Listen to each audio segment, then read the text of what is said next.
नमस्कार। World news में आज अमेरिकी राष्ट्रपति रूस यूक्रेन युद्ध को शांत कराने की कोशिश में जुटे हुए हैं, लेकिन रूसी राष्ट्रपति पुतिन ने उनकी सारी कोशिशों को फेल कर दिया है।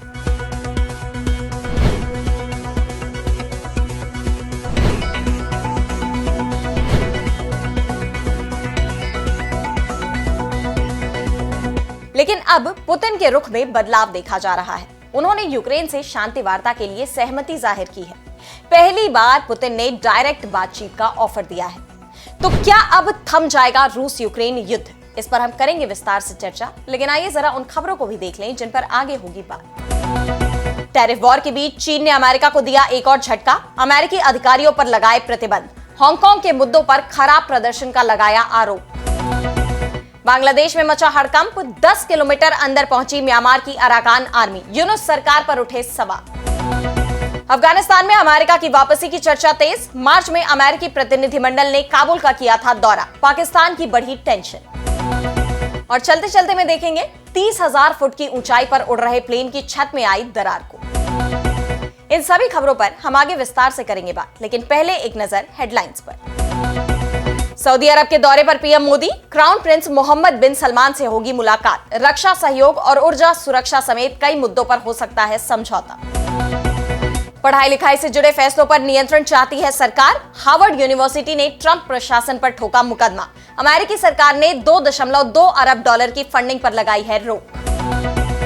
इजरायल में युद्ध रोकने के लिए पेश हुआ नया फॉर्मूला। गजा से इजरायली सैनिकों की वापसी के साथ 5 से 7 साल के युद्ध विराम का प्रस्ताव पेश। नेतन्याहू ने कही है हमास के खिलाफ जंग न रोकने की बात। बांग्लादेश में पूर्व पीएम शेख हसीना और उनके परिवार के खिलाफ बड़ा एक्शन।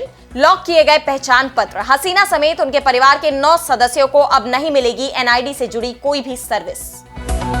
तो अचानक से रूसी राष्ट्रपति व्लादिमीर पुतिन के तेवर बदले बदले नजर आ रहे हैं। पहले उन्होंने ईस्टर के मौके पर 30 घंटे के लिए एक तरफा युद्ध विराम की घोषणा की। हालांकि जमीन पर इसे पूरी तरह से लागू नहीं किया जा सका। दोनों पक्षों की तरफ से हमले के दावे किए गए और अब पुतिन इस जंग में शांति के संकेत दे रहे हैं। राष्ट्रपति पुतिन ने अब कीव के साथ द्विपक्षीय वार्ता का प्रस्ताव रखा है। उन्होंने कहा कि वो 1 दिवसीय ईस्टर युद्ध विराम के बाद इस युद्ध विराम को आगे बढ़ाने के लिए राजी हैं। रूसी सरकारी टीवी के एक रिपोर्टर से बात करते हुए पुतिन ने कहा कि ईस्टर युद्ध विराम के बाद लड़ाई फिर से शुरू हो गई है, जिसकी घोषणा हमने एक तरफा रूप से की थी। हमने हमेशा इस बारे में बात की है कि हम किसी भी शांति पहल के लिए सकारात्मक दृष्टिकोण रखते हैं। हमें उम्मीद है कि कीव शासन के प्रतिनिधि भी ऐसा ही महसूस करेंगे। पिछले 3 साल से रूस यूक्रेन के बीच जंग चल रही है और इस दौरान ये पहली बार है जब राष्ट्रपति पुतिन जंग को लेकर लचीलापन दिखा रहे हैं और यूक्रेन से सीधी बातचीत का ऑफर दिया है। उनके बयानों से अब शांति की कोशिशों की ललक झलक रही है। उन्होंने साफ संकेत दे दिए हैं कि वो शांति प्रस्ताव पर बात करने को तैयार है, लेकिन सबसे बड़ा सवाल यह है कि क्या यूक्रेन को पुतिन की शर्तें मंजूर होंगी, क्योंकि इससे पहले भी पुतिन ने साफ कहा है कि युद्ध विराम होगा तो उनकी शर्तों के मुताबिक ही होगा और अगर ऐसा होता है तो जाहिर है कि ये यूक्रेन के लिए नुकसान का समझौता होगा।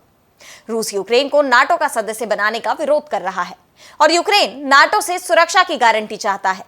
ऐसे में सवाल ये उठ रहे हैं कि क्या इस बार ये समझौता हो पाएगा या पुतिन की एक तरफा शर्तें इस बार भी इस बातचीत को विफल कर देंगी।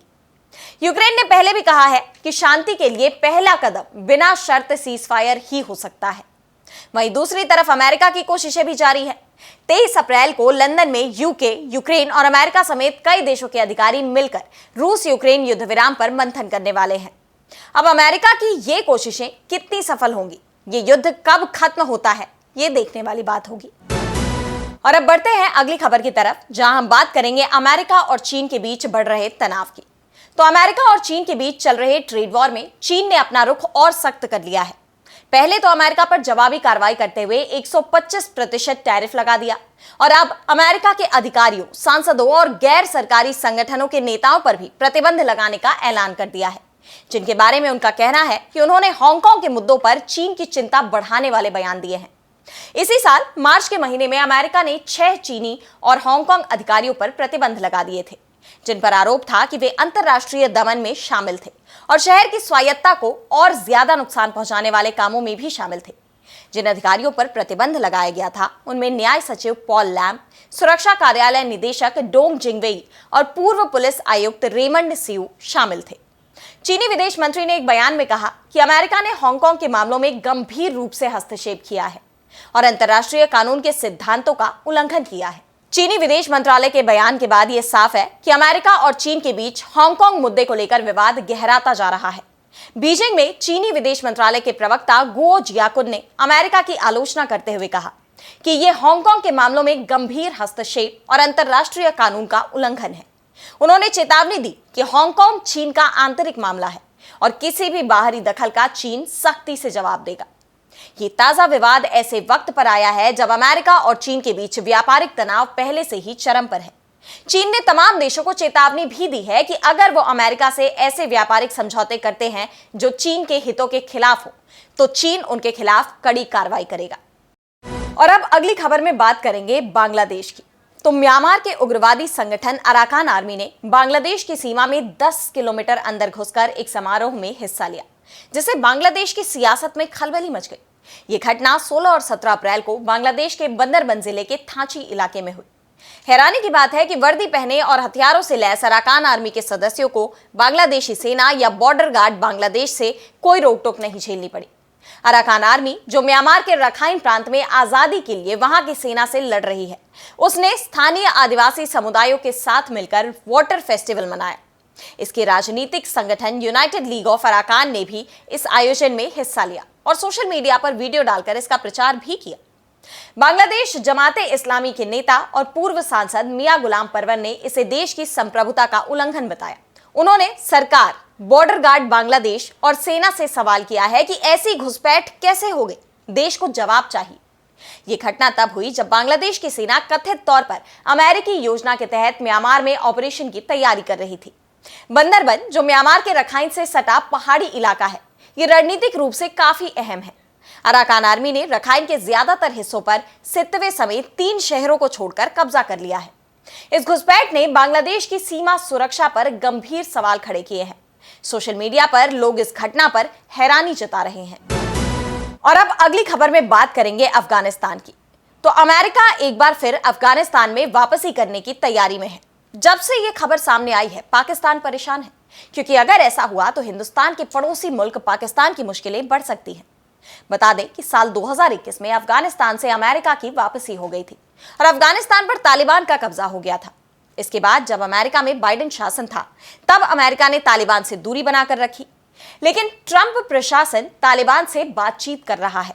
इसकी सुगबुगाहट तब से ही हो रही है जब अगस्त 2021 के बाद पहली बार अमेरिका के पूर्व अफगान दूत जालमे खलीलजाद के नेतृत्व में एक उच्च स्तरीय अमेरिकी प्रतिनिधिमंडल ने मार्च में काबुल का दौरा किया था। इसका मकसद कथित तौर पर हिरासत में लिए गए अमेरिकी पर्यटक जॉर्ज ग्लेजमैन की रिहाई के लिए बातचीत करना था। इस बैठक के बाद तालिबान ने अमेरिकी नागरिक को रिहा भी कर दिया, लेकिन जानकारों का दावा है कि उसकी कोशिश बगराम एयरबेस पर फिर से कंट्रोल हासिल करने की है। डोनाल्ड ट्रंप के प्रशासन के दौरान अमेरिका अफगानिस्तान में एक नई रणनीति पर काम कर रहा है, जिसमें कम सैनिक रखना, कम खर्च करना और ज्यादा रणनीतिक बढ़त हासिल करना शामिल है। तालिबान के साथ बंद दरवाजों के पीछे चलने वाली बातचीत इसी का प्रमाण है। हाल ही में एक अमेरिकी नागरिक को छुड़वाने के बदले में तालिबान ने अमेरिका से गारंटी मांगी थी कि वो उनके खिलाफ अफगान विरोधी गुटों को हथियार नहीं देगा।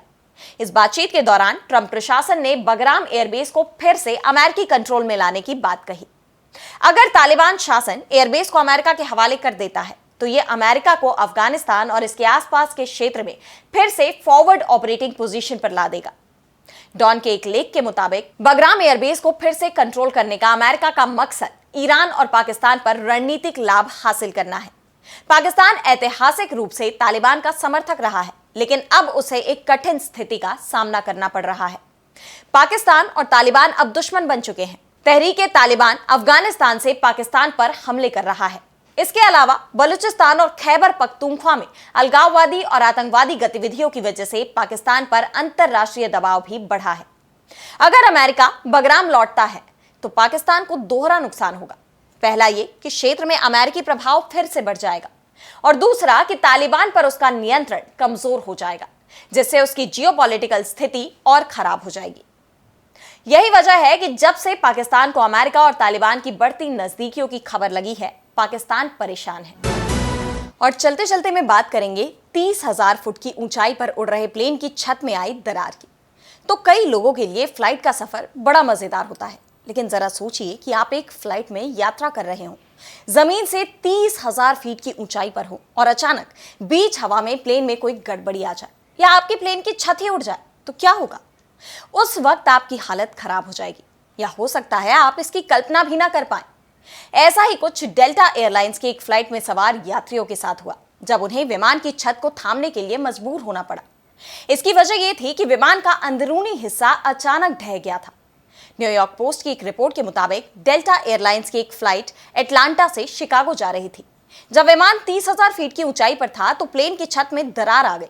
घबराए यात्रियों ने ढही हुई छत को सहारा देने की कोशिश की।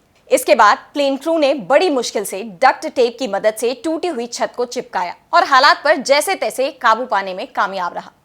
इस घटना का वीडियो काफी वायरल हो रहा है। बता दें कि ये कोई पहली घटना नहीं है। इससे पहले 28 अप्रैल 1988 को हवाई के हिलो इंटरनेशनल एयरपोर्ट से होनोलुलु के लिए उड़ान भर रहा अलाहा एयरलाइंस की फ्लाइट 243 एक ऐसी ही घटना का शिकार हुआ जिसने दुनिया भर को हिलाकर रख दिया था।